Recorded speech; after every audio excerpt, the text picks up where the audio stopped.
చాలా మంది ప్రజలు అమాయకులు ఏమనుకుంటారు అని అంటే కనుక మనకి ఎలక్ట్రిసిటీ బిల్ జనరేట్ చేసే టైంలో కింద ఏముంటది, ఒక 15 రోజులు కట్టడానికి టైం ఇస్తారు. సో అదే 15 days నోటీస్ అని అనుకుంటారు. ఓకే, రైట్, అవును కదా. ఇక్కడ ఆలోచించాల్సిన విషయం ఏంటంటే మన మేధావి వర్గం బిల్లు కట్టడానికి మీకు ఇచ్చిన సముచిత సమయం అది, అంతే తప్ప ఆ సముచిత సమయంలో ఆ తగిన సమయంలో మీరు ఆ బిల్లు కట్టకపోతే వాళ్ళు వచ్చి కట్ చేయవచ్చు మీకు చెప్పకుండా అని చెప్పి దాని అర్థం కాదు. ఓకే, నోటీస్ వేరు, బిల్లు వేరు. నోటీస్ వేరు, బిల్లు వేరు, రెండు డిఫరెంట్. సో ఇది క్లారిటీగా ఉండాలి. సో క్లియర్గా 56 యాక్ట్ అదే చెప్తుంది.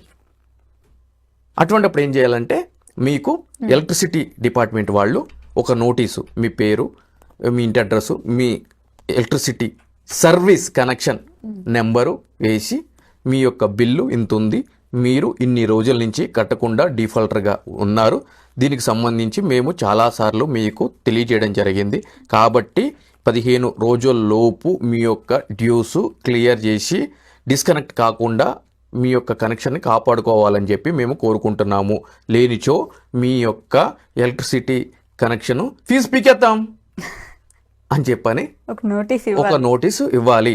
మీకు ఇచ్చినట్టు వాళ్ళు ఒక ఎక్నాలజ్మెంట్ తీసుకోవాలి.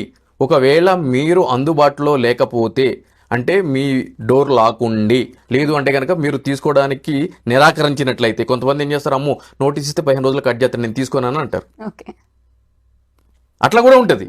సో అటువంటి పరిస్థితుల్లో ఏం చేయాలి అని అంటే కనుక ఒక స్పీడ్ పోస్ట్ ద్వారా మీ అడ్రస్కి వాళ్ళు ఆ నోటీస్ని పంపించాలి. లేదు అని అంటే కనుక మీ ఇంటి ద్వారానికి ఆ యొక్క నోటీస్ని అంటించి దాని ఫోటో తీసుకోవాలి. తీసుకుని 15 రోజులు సమయం ఇచ్చిన తర్వాత మాత్రమే మీ యొక్క కనెక్షన్ని డిస్కనెక్ట్ చేసే అధికారము సంబంధించిన అధికారులకు ఉంటుంది.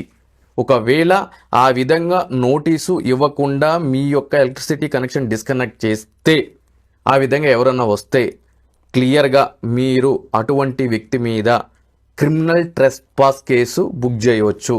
అదేవిధంగా మీకు జరిగిన డ్యామేజెస్కి మీరు వాళ్ళ దగ్గర నుంచి కూడా కాంపన్సేషన్ పొందే హక్కు కన్జ్యూమర్ ఫోరానికి వెళ్ళి మీకు 1 లక్ష రూపాయలు అడుగుతారా, 5 లక్షలు అడుగుతారా, 10 లక్షలు అడుగుతారా, మీకు జరిగిన అన్యాయానికి వాళ్ళ దగ్గర నుంచి, ఎలక్ట్రిసిటీ డిపార్ట్మెంట్ దగ్గర నుంచి కాంపన్సేషన్ పొందే హక్కు మీకు అబ్సల్యూట్లీ ఉంది. ఏంటి, మనమే కరెంటు బిల్లు కట్టకుండా మనమే లేట్ చేసి వాళ్ళు వచ్చి నోటీస్ ఇచ్చారనో, మనల్ని భయపెట్టారనో, అరిచారనో మనం వెళ్ళి కన్జ్యూమర్ కేసు వేసి వాళ్ళ దగ్గర నుంచి 10 లక్షల డబ్బులు తీసుకోవచ్చు. ఎందుకంటే కనుక వాళ్ళు చట్టం ఫాలో కాలేదు కాబట్టి. Ignorance of the law there is no excuse అని చెప్పని అన్నారండి. అంటే మీరైనా, నేనైనా, ఎలక్ట్రిసిటీ వాళ్ళైనా, పిఎం అయినా, సీఎం అయినా కూడా చట్టాన్ని ఫాలో కాకుండా నాకు తెలియదు కదా అని వాళ్ళు చట్టాన్ని ఉల్లంఘిస్తే ఆబ్వియస్లీ చట్టం ముందు వాళ్ళు లోబడే ఉండాలి, కోర్టులు ఇచ్చే తీర్పులకి లోబడి ఉండాలి. అప్పుడు జనం ఇవన్నీ తెలుసుకొని 10 రోజులు కట్టకుండా ఉంటే నాకు కూడా డబ్బులు వస్తాయి అని చెప్పేసి ఇలాంటివి కూడా చేయొచ్చుగా. ఇక్కడ నేనేం చెప్తున్నాను అని అంటే కనుక మీరు అన్నది కరెక్టే, 10 రోజులు కట్టకుండా ఉండి నాకు డబ్బులు వస్తాయి కదా అని ఇట్లా చేయొచ్చు కదా అని చెప్పాను. నేనేమంటానంటే వాళ్ళు 15 రోజులు నోటీసు ఇవ్వాలి కదా ఫస్ట్. నేనేమంటానంటే అలా కట్టకుండా ఉన్నప్పుడు వాళ్ళు ముందస్తు నోటీస్ 15 రోజులు నోటీసు ఇవ్వకుండా కట్ చేస్తే వాళ్ళు ఎలిజిబుల్ అవుతారు ఆ డ్యామేజెస్కి. వాళ్ళు 15 రోజులు నోటీస్ ఇచ్చి మీరు స్పందించకుండా ఉన్నప్పుడు కట్ చేశారనుకోండి, వాళ్ళు ప్రాపర్ చట్టాన్ని ఫాలో అయినట్టే కదండి. అప్పుడు మన మీద కేసు పడుతుందా? కేసు ఏముండదు, ఇక ఫీజు పీకేస్తే కేసు ఏముంది, ఆల్రెడీ మీకు ఫీజే పీకేస్తారు కదా, ఫైన్ వేస్తారు, లేట్ ఛార్జెస్ వేస్తూ ఉంటారు తర్వాత కడితే, అదే అంతే. అయితే కొన్ని సందర్భాలు అంటే దొంగతనం, ఇప్పుడు ఎలక్ట్రిసిటీ థెఫ్ట్ జరుగుతూ ఉంటుంది, అంటే సర్వీస్ వైర్ల మీద వేసి అటువంటి పరిస్థితుల్లో ఇమ్మీడియట్లీ వాళ్ళు పవర్ ఎలక్ట్రిసిటీ డిస్కనెక్ట్ చేయడానికి వాళ్ళకి పూర్తి అధికారం ఉంది సంబంధించిన అధికారులకి. అది డిఫరెంట్ ఆస్పెక్ట్.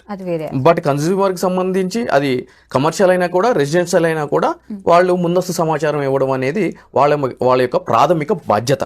ఓకే, ఖచ్చితంగా ముందైతే నోటీస్ ఇవ్వాలి. ఇవ్వని పక్షాన మనం వెళ్ళి కన్స్యూమర్ కోర్టులో కేసు వేసి డబ్బులు కూడా తీసుకునే ఛాన్స్ ఉంటుంది.